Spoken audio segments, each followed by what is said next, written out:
The sport occasionally produces a convergence that defies the established grammar of competition.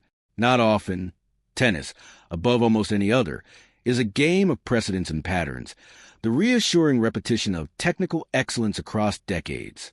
But occasionally, two trajectories align in a way that history hasn't quite prepared you for, and you find yourself reaching for comparisons that don't entirely hold, drawing on memories that only partially apply. What is forming between Emma Raducanu and Alexandra Eala, as the clay courts of Roland Garros prepare to receive the 2026 French Open, belongs to that rare category, the kind of story that doesn't need embellishment because the raw material is extraordinary enough on its own terms.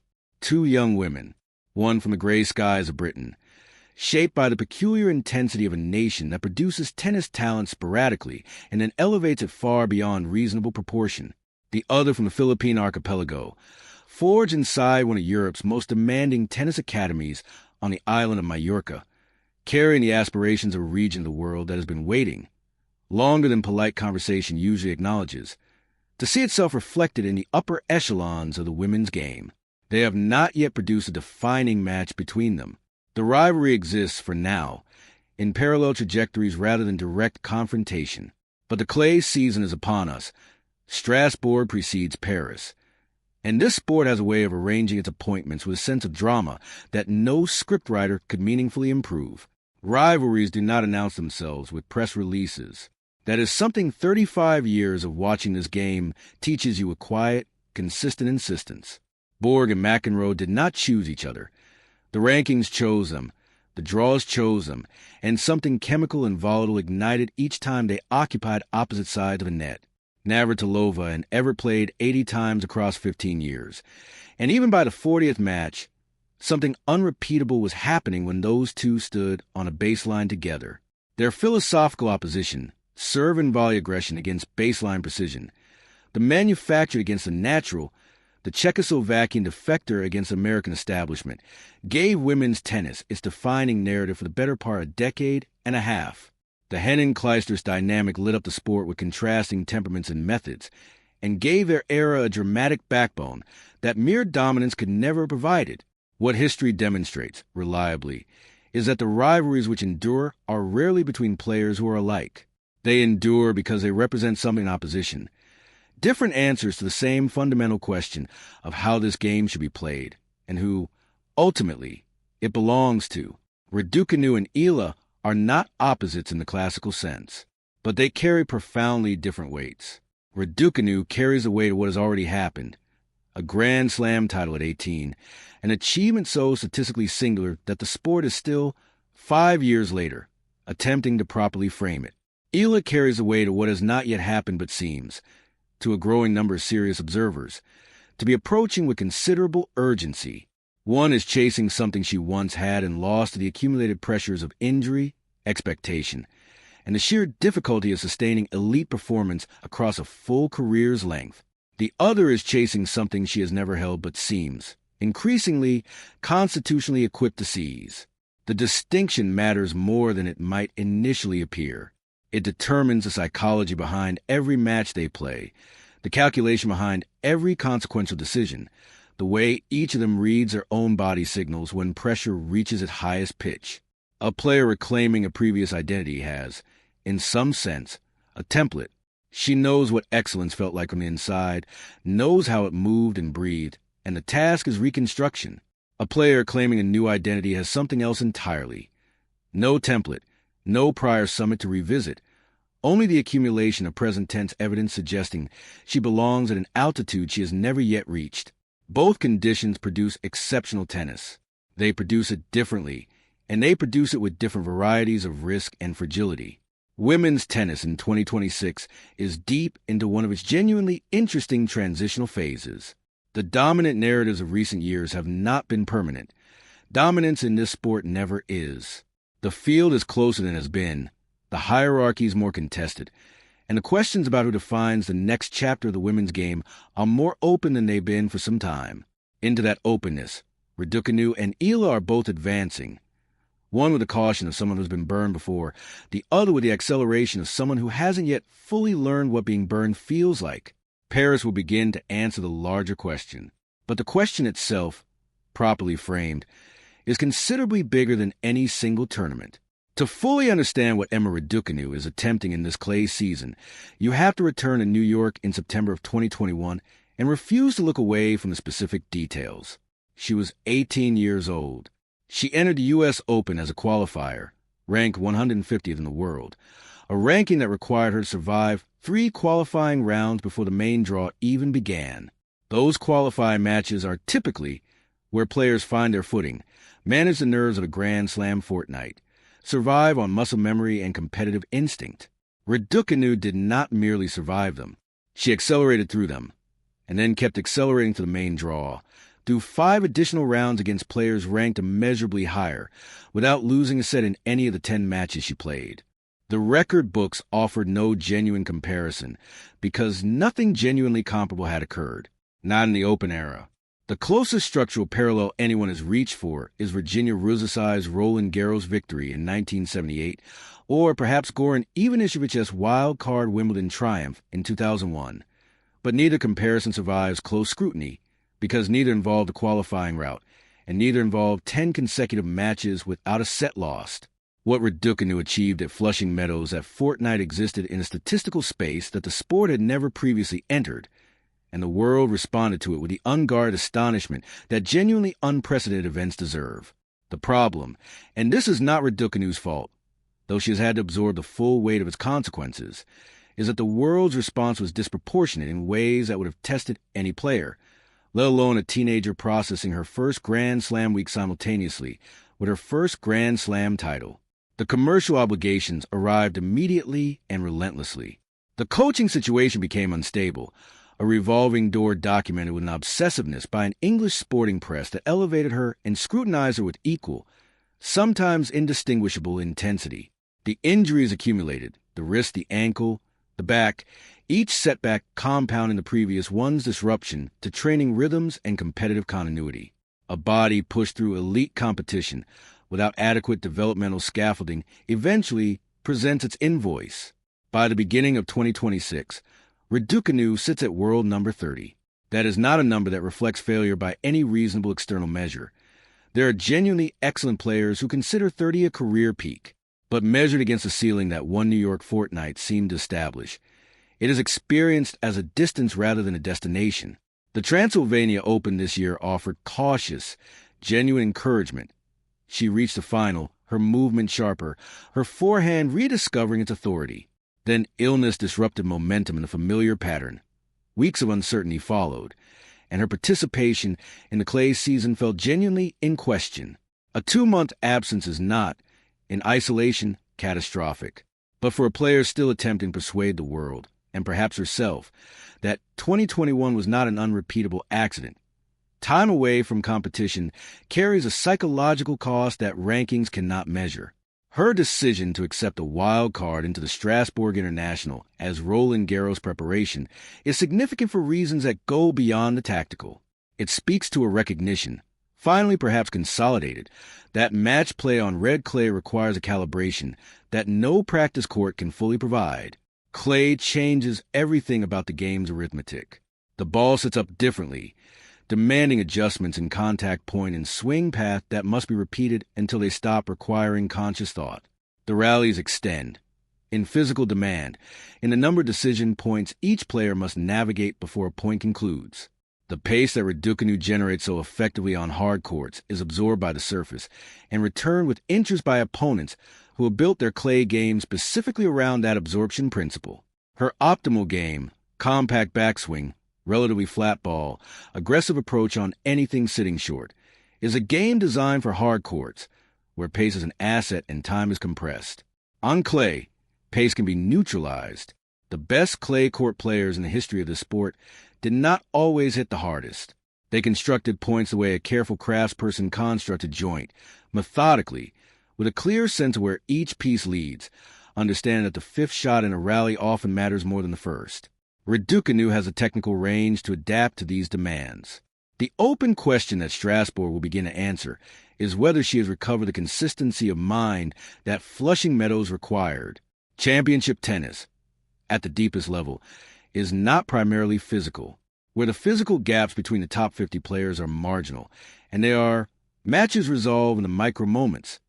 The breath before second serve, the decision to approach now on a ball sitting 3 inches lower than expected, the ability to reset emotionally after losing a game while serving for the lead. Injuries erode these capacities not because they damage the body alone, but because they break the competitive rhythm that keeps them sharp. Now turn the lens entirely, because the Alexandra Eala story demands its own sustained examination.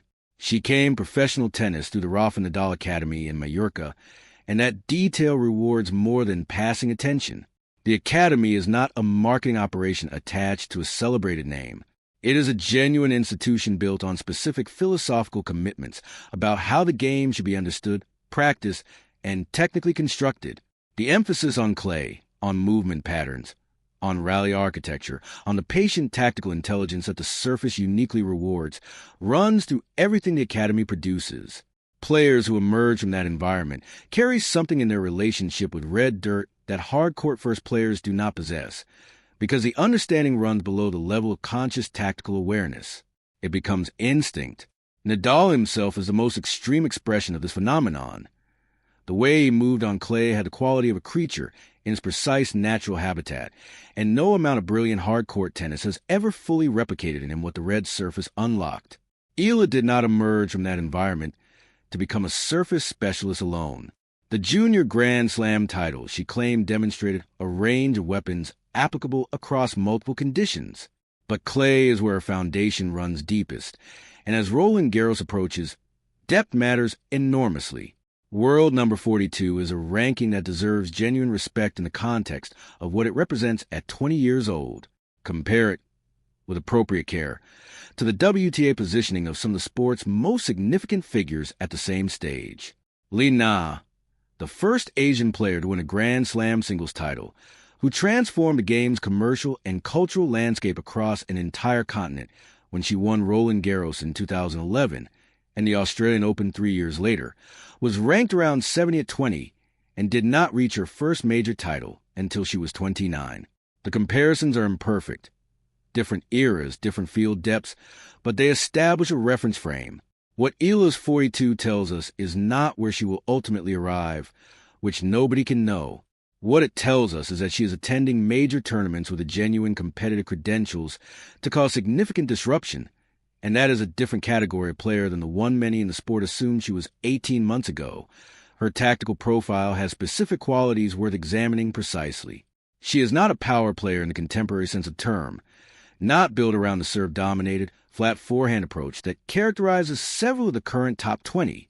Her game carries more texture than that. The forehand generates pace with topspin rather than pure flat aggression, which on clay means a ball kicks toward an opponent's shoulder at angles that experienced offenders find uniquely difficult to manage consistently. The backhand is reliable rather than spectacular, the kind of dependable, consistent weapon that keeps a player in extended exchanges and allows her to wait, with genuine composure, for the moment when the opponent overreaches and the geometry opens. The movement is excellent, perhaps the single most important physical quality on clay, where the capacity to retrieve apparently terminal balls and re-enter a rally with composure separates the genuinely dangerous from the merely talented. The psychological profile may matter even more than the tactical one. Observers who have followed Eala closely across the past 18 months reach for a specific word with striking consistency: fearless. Not reckless. Recklessness is a self-defeating quality on clay, where points that appear one at the third shot frequently continue for 15 more, and impulsive decisions compound into lost games. Fearless in the deeper, more durable sense. The capacity to commit to a bold decision under genuine pressure, without the hesitation that converts a calculated risk into a panic error. On clay, where extended exchanges create multiple opportunities for doubt to seep into a player's internal monologue, this variety of mental composure becomes decisive. It cannot be taught directly. It is partly temperament, partly the specific confidence that accumulates from winning meaningful situations repeatedly, and partly the particular psychological freedom of a player who is not yet famous enough to have developed the protective mechanisms that sometimes calcify, over time, into conservatism. The conversation within the WTA Tour about Eala has shifted in register, and the shift is the real indicator. A player becomes genuinely dangerous not when the public starts noticing her, but when opponents begin approaching matches against her with specific, deliberate preparation. When coaches stay late reviewing her patterns. When training schedules are adjusted not from data alone, but from the accumulated sense, shared in locker rooms and coaches' meetings, that here's a player who cannot be handled on instinct and good intentions alone. By multiple credible accounts, Eala has crossed that threshold. She is now a player that the top 20 account for an advance. That is the marker that precedes breakthrough. That is where genuine arrival lives, just below the visible surface, assembling itself quietly before it announces itself publicly. The Strasbourg International carries consequences for both of them that extend well beyond the ranking points available at an international level event. It is the last meaningful clay court proving ground before Paris. For Raducanu, a strong week in Strasbourg, matches won with authority, evidence that the clay is not a surface, she is merely surviving rather than competing on, some signal that the physical machinery is functioning without the anxiety of imminent breakdown, would recalibrate the conversation going into Roland Garros in ways that matter. She has played too many tournaments in recent years under conditions of internal uncertainty. Not knowing whether the wrist or the back was too big serves away from another withdrawal. Physical confidence, when it returns, often returns suddenly and comprehensively. The body, reassured of its own integrity, stops allocating processing power to self-protection and redirects it entirely toward competition. For Eala, Strasbourg is about something different, not rebuilding but consolidating. Every match she wins at this level reinforces the internal narrative she carries about who she is and what she is capable of, and that narrative, properly constructed and repeatedly confirmed, becomes close to self-fulfilling. Players who genuinely believe they belong at the sport's highest stages tend, eventually, to produce the results that justify the belief, not through mysticism, through the very real competitive advantage that confidence provides at moments of genuine pressure, when a tiebreak could go either way, and the player who hesitates fractionally is the one who loses it. The clay court season has historically been where tennis conducts its most unsparing sorting of the elite from the very good. Hard courts allow athleticism and power to compensate for tactical gaps that more patient surfaces would ruthlessly expose. Grass rewards specific technical attributes, particularly the serve, and produces champions via a narrower set of physical templates.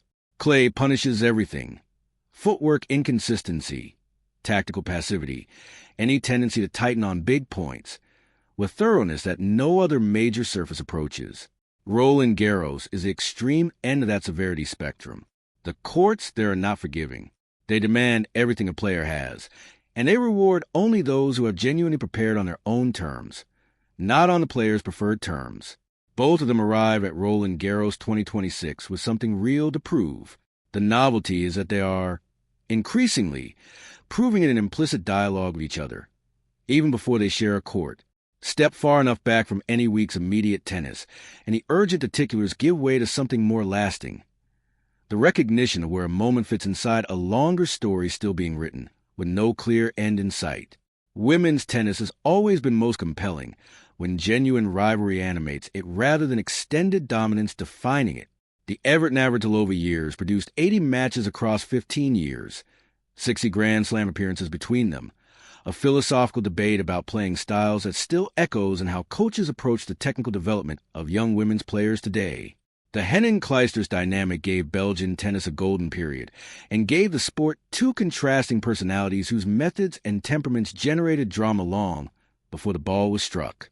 Even the Williams era, for all its individual brilliance, found its sharpest definition at the edges.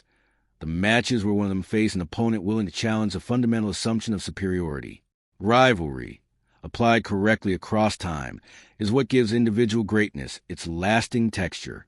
It provides a friction against which excellence is most legibly and memorably measured, what Raducanu and Eala might become if these parallel trajectories continue their current arc is the next iteration of that kind of defining chapter.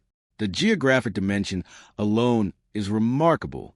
British women's tennis has produced one Grand Slam champion in the modern era, Virginia Wade, at Wimbledon in 1977, 49 years ago, nearly half a century. Raducanu's 2021 title broke that drought with an act of such improbability that the sport is still, at some level, processing its full implications. Whether she can establish herself as a sustained force rather than a singular, brilliant meteor that illuminated the sky and passed. That remains among the most consequential open questions the women's game currently holds.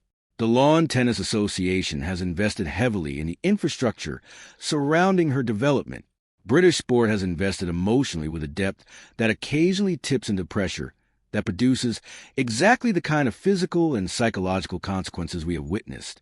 The question of whether all of that investment produces a second chapter as compelling as the first remains, as of this Paris spring, genuinely and fascinatingly unanswered. The Filipino dimension carries its own particular weight, and it deserves to be taken seriously on its own terms rather than as a footnote to a larger narrative. Asia's relationship with Grand Slam tennis has been complex and evolving across the past 2 decades. Li Na's Roland Garros victory in 2011 sent reverberations across an entire continent's sporting culture that proved far more durable than any single title. Television deals changed, grassroots programs expanded, academies appeared in cities that had never seriously cultivated tennis as a competitive endeavor. Naomi Osaka carried her own version of that amplified visibility and the particular pressures that came with it, with a varying grace that the world watched perhaps too closely.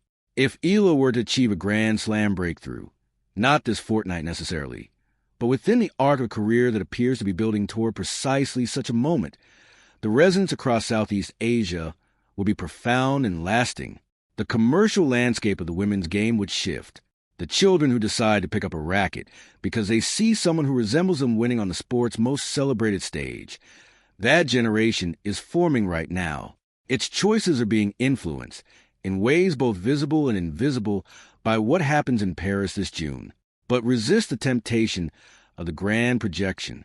Tennis has humbled far more confident predictions than anything offered here. What the evidence supports concretely is this. Emma Raducanu is 23 years old, player with the focused urgency of someone who understands that windows of opportunity do not remain open indefinitely. The physical accumulation of a professional career, the matches, the travel, the surface changes, the emotional output of high-pressure tennis across multiple seasons, is already part of her body's biography. She has time. She does not have unlimited time. And she seems, from everything her recent performances suggest, to understand that distinction with a clarity that perhaps only experience of setback and recovery can produce. Alexandra Eala is 20 years old and ascended with a confidence that has the quality of something deeply felt rather than performed for an audience. She has not yet encountered the specific variety of adversity that tests whether a player's hunger is genuine or merely contingent on things continuing to go well. That test arrives for everyone who approaches the levels she is now reaching. How she responds to it, when it comes, not if, will be the real measure of her ceiling. Both of them will walk onto clay in the coming weeks carrying their different kind of pressure, their different relationships with hope, their different understandings of what Roland Garros has historically represented and what it might yet mean specifically for them. The outcome of any individual match across any individual fortnight is ultimately unknowable. The arc of both careers remains incomplete, untidy, richly uncertain. What the sport offers in moments like this is not resolution. It never has been, and the people who love tennis most deeply have always understood that about it. What it offers is a genuine possibility that something worth remembering is assembling itself, that 2 young women at different stages of the same fundamental journey are approaching a crossroads that neither of them can fully see yet, on a surface that reveals everything about a player that the player most wants to keep private. The clay is patient in the way that great tests of character are always patient. It does not rush to its conclusions. It asks the same question, point after point and game after game, until the answer is no longer deniable. We will know more about both of these players by the time the last ball has been struck in Paris. We will know more about what the sport is becoming, and about which voices are going to define the conversation for the decade ahead. What I know, having watched this game across 35 years from a position close enough to see the sweat and far enough back to see the pattern, is that the stories that stay with you are rarely the ones that conclude neatly. They are the ones that leave questions suspended in the air about resilience, about identity, about what sustained excellence actually requires from a human being who happens to be exceptionally gifted at striking a felt ball across a net. Both questions are suspended here. Both answers are, for now, incomplete. The clay waits.